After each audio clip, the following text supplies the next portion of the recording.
मित्रांनो, आठवड्यामध्ये काहींना शनिवार रविवार सुट्टी असते तर काहींना खास करून फक्त रविवारीच सुट्टी असते. मात्र रविवारीच का सुट्टी दिली जाते असा प्रश्न तुम्हाला कधी पडलाय का? काय आहे यामागचं लॉजिक? चला तर बघूयात या व्हिडिओमध्ये. रविवार सगळ्यांनाच आवडतो कारण या दिवशी सर्वांनाच सुट्टी असते. हा रविवार म्हणजे आराम आणि मौज मजेचा दिवस असतो. सरकारी नोकरीपासून प्रायव्हेट सेक्टरमध्ये देखील रविवारीच सुट्टी दिली जाते. तर आठवड्यामधील कोणताही एक दिवस सुट्टीसाठी निवडता आला असता, मात्र रविवारच का निवडला ते बघूया.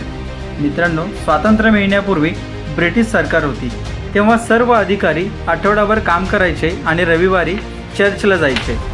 मात्र कामगारांना कुठलीच सुट्टी दिली जात नव्हती. हे पाहून कामगारांचे नेते नारायण मेघाजी लोखंडे यांनी कामगारांच्या बाजूने ब्रिटिश सरकारसोबत चर्चा केली आणि रविवार सुट्टी देण्याचा प्रस्ताव मांडला. मात्र हा प्रस्ताव ब्रिटिश सरकारने अमान्य केला. त्यानंतर या प्रस्तावासाठी नारायण लोखंडे 8 वर्ष लढत राहिले.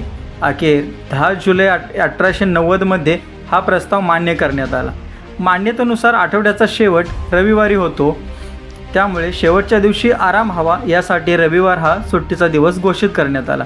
तर दुसरीकडे शाळेतील मुलांनाही रविवार सुट्टी देण्याचा प्रस्ताव ब्रिटिश सरकारने दिला, कारण मुलं या दिवशी आराम तसेच काहीतरी वेगळं आणि क्रिएटिव्ह करतील.